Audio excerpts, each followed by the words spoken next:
Oi, eu espero que quando você assistir esse vídeo, você e sua família estejam bem, debaixo da graça e da paz do Senhor Jesus. Sei que também você deve estar cansado de ver minha cara aos domingos, nos vídeos sobre oração e em tantos outros materiais que nós temos compartilhado. Mas eu fiz questão e faço questão de estar com vocês hoje, nesse grupo de pastoreio e suporte, com o objetivo de realinhar algumas coisas à base.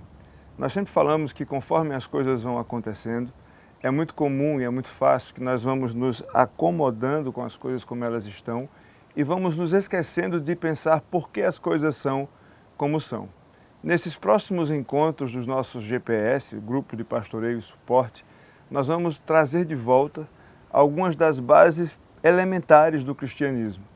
Eu gostaria muito que você pudesse participar desses momentos e convidar pessoas que você gosta para participar desses momentos em que nós vamos lembrar aquilo que nós cremos como pessoas que professam a fé cristã. Essas conversas não são somente para as pessoas que professam a fé cristã, mas também para aquelas que podem ter algum tipo de dúvida, curiosidade ou querem entender como pensam os cristãos, de onde vem a sua profissão de fé, de onde vem a sua estrutura de pensamento. Nós vamos passar pelos pontos principais do cristianismo e vamos conversar sobre eles e sobre a forma como ele causa impacto nas nossas vidas e nas nossas decisões. Hoje eu quero começar lembrando de uma das conversas que Jesus teve com os seus discípulos lá no Evangelho de Lucas, quando Jesus escuta os seus discípulos dizerem que as pessoas estão chutando, estão dando palpites sobre quem seria Jesus. Ah, ele é Elias. Ah, ele é Moisés. E Jesus olha para eles e pergunta: e vocês? Quem é que vocês dizem que eu sou? E eu queria começar essa conversa justamente trazendo a pergunta de Jesus para mim e para você. Todos nós ouvimos falar muitas coisas sobre Jesus. Todos nós concordamos que Jesus era uma boa pessoa. É difícil você encontrar alguém que tenha a coragem de falar alguma coisa contra Jesus. Um homem bom, um exemplo, alguém de Deus, alguém que você deve imitar e se espelhar. Mas e para você? Quem você diz que Jesus é? Eu lembro que quando eu era criança, meu avô tinha uma certa megalomania. João Pessoa é uma cidade pequena e eu cresci ali. E nesses lugares pequenos, muitas vezes as pessoas começam a dirigir muito cedo, e era esse o nosso caso. Não estou recomendando que ninguém faça isso, por favor. Eram outros tempos e eram ilegalidades. Mas eu e meus primos, desde muito cedo, já estávamos no volante dos carros das nossas famílias. E meu avô, ele dizia o seguinte: se por acaso a polícia parar você, você não precisa falar nada. Você só diz para a polícia que você é neto de Zé de Melo. Para ele é como se fosse um passe livre para você fazer qualquer tipo de irregularidade e se sair ileso. Para ele o parentesco, o fato de ser neto de Zé de Melo, trazia algum tipo de benefício para alguém que estava cometendo uma ilegalidade ao volante. Graças a Deus eu nunca precisei usar isso nem de outro subterfúgio para conseguir passar por isso, conseguir passar ileso ali. Essa fase é só não repetir com os meus filhos esse exemplo.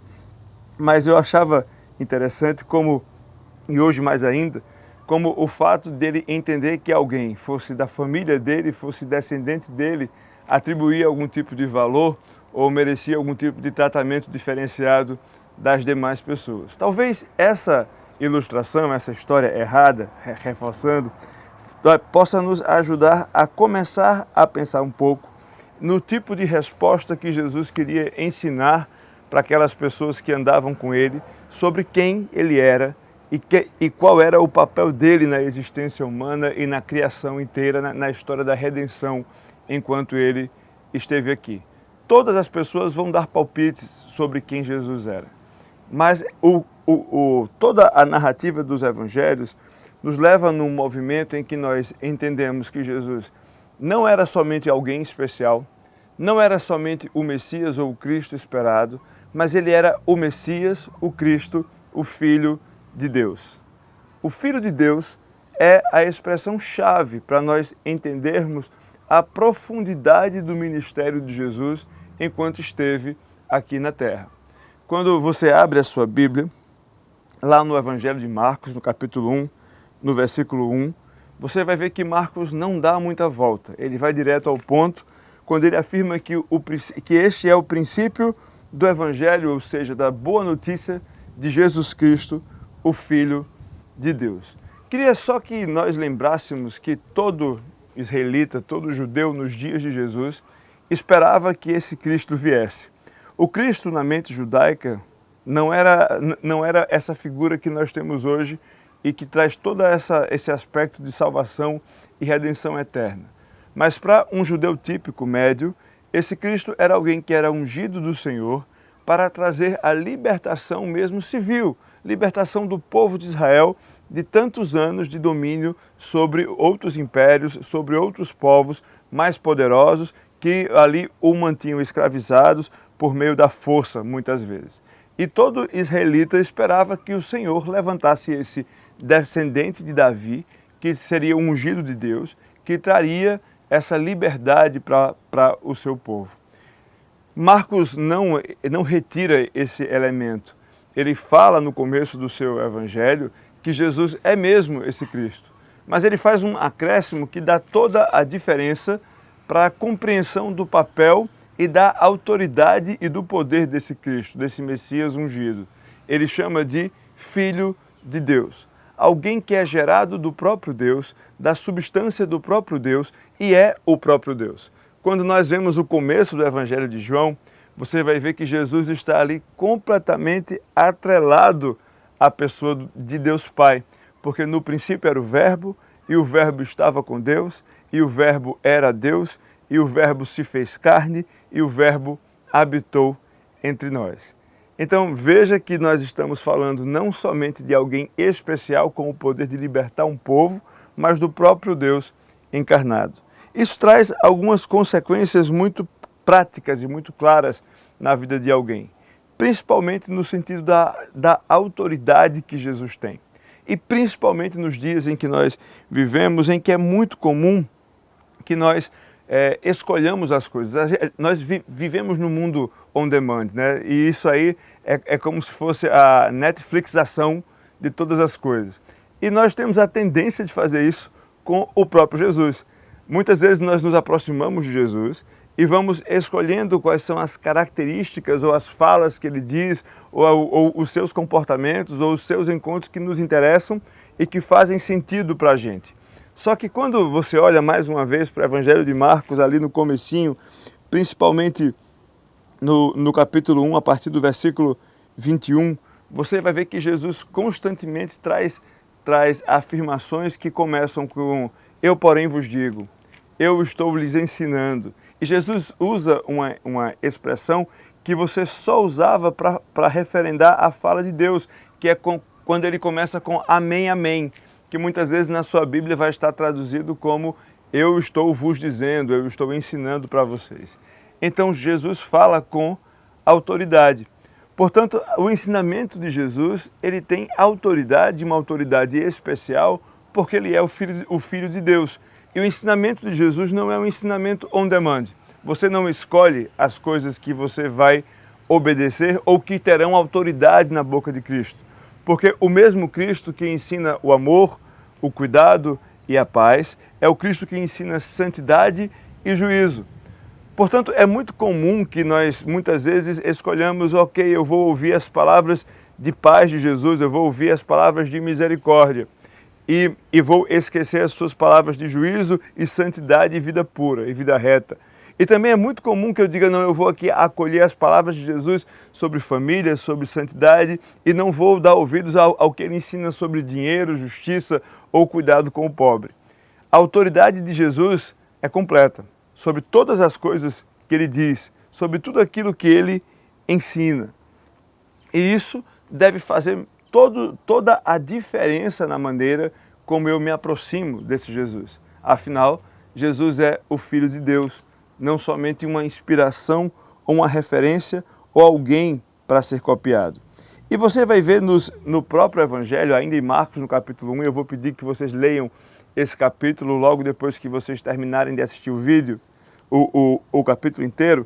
Você vai ver a autoridade de Jesus sobre o mal sobrenatural, sobre os demônios, ele expulsa o demônio das pessoas, e esse expulsar demônios não é somente um exorcismo ou pelo espetáculo, não é Jesus fazendo um programa de televisão, mas ali ele expressa mesmo o princípio espiritual de que salvação é libertação, é tirar as pessoas da escravidão, daquela que é visível e daquela que é invisível. Então, muitas vezes, essa escravidão pode ser sim uma escravidão sobrenatural, demoníaca, mas muitas vezes essa escravidão se dá pelos prazeres em que eu tenho vício, pelo o bem material que eu quero acumular, a escravidão do subjugamento das pessoas. Existem vários tipos de escravidão e o Jesus, o Filho de Deus, vem para livrar as pessoas desse tipo de escravidão. Da mesma forma, você vai ver Marcos contando para a gente que Jesus tinha poder e autoridade sobre o corpo físico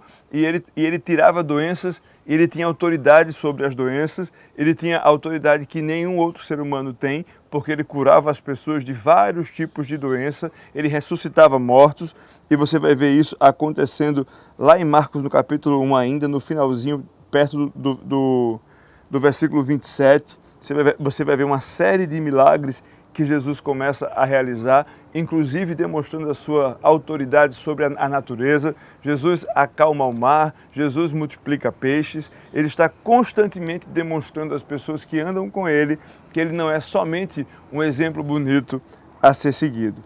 E, finalmente, Jesus demonstra a partir do capítulo 1, chegando até o finalzinho do capítulo 2 do Evangelho de Marcos ainda, ele vai demonstrar o seu poder sobre as pessoas. Quando alguém encontra Jesus verdadeiramente, experimenta toda essa autoridade e esse poder na sua vida de dentro para fora e causa um reajuste, um realinhamento de prioridades na vida, de organização dos afetos, sabe, de organização do telos, de para onde eu vou. E você vê isso nos encontros de Jesus, primeiramente com os seus discípulos. Jesus sempre fala assim, olha, vá, se despeça da sua família e me siga. Vá, você precisa deixar tudo para trás e me seguir. Só que quando você vai ver o desenrolar da história, você vai ver que Pedro continuou com sogra, que os discípulos continuaram com as suas famílias, que as pessoas não necessariamente rompiam com os seus para seguirem a Jesus, mas eram chamados por Jesus a assumir um compromisso tão forte em que Jesus seria, a partir de então, a sua prioridade máxima. Porque Jesus sabia que em nenhuma outra forma, em nenhum outro caminho, nenhum ser humano pode ser livre ou pode ser realizado plenamente ou encontrará o sentido da sua existência a não ser nele.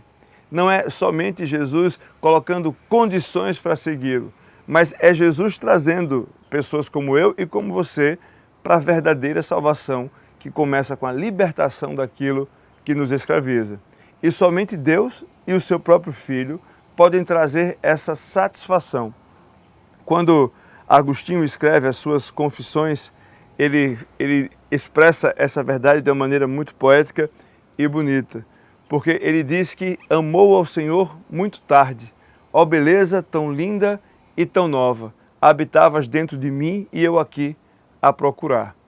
É esse o movimento que Jesus convida pessoas a fazerem, a encontrarem com Ele numa outra relação, numa outra dimensão que suplanta o interesse da libertação civil, como esperavam os israelitas, mas que encontra satisfação no próprio Deus dentro de si. Por isso que Jesus é o Filho de Deus. E é por isso que Jesus vai falar 7 vezes no Evangelho de João que Ele é, eu sou, numa clara referência à manifestação de Deus para Moisés lá no monte, no Antigo Testamento, quando Deus fala para Moisés que simplesmente é a existência autônoma, única e plena de toda realidade visível e invisível, só é possível de ser encontrada no Criador.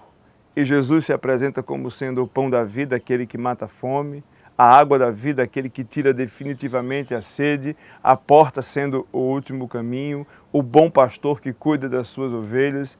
E você vai encontrar uma série dessas afirmações no Evangelho de João que vão reforçando no nosso coração e na nossa mente tudo aquilo que Jesus é. Portanto, se você se diz um cristão ou uma cristã, é importante que você saia desse ponto de largada, que você entenda que Jesus não é somente uma referência moral, mas Jesus é um Filho de Deus. E como Filho de Deus, ele tem autoridade sobre toda a criação. O seu ensino tem autoridade completa, não é seletiva. E essa autoridade toma o nosso coração de tal forma que Jesus passa a pautar todas as áreas da vida da gente. Família, carreira, autoestima, todos os outros elementos que fazem alguém são pautados pela servidão da mente e do coração ao próprio Jesus. É assim que o cristianismo faz sentido. Queria convidar vocês aí no seu grupo a conversarem agora sobre isso. Vocês têm um material em mãos, vocês têm perguntas para serem feitas e conversadas. Eu peço que vocês orem sobre isso. Não é natural que a mente humana reconheça a autoridade do Filho de Deus e somente o próprio Filho de Deus pode nos tornar capazes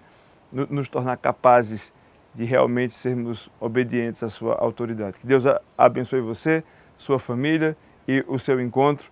Nos vemos daqui a pouco em algum lugar dessa internet ou ao vivo nos cultos de domingo. Deus abençoe.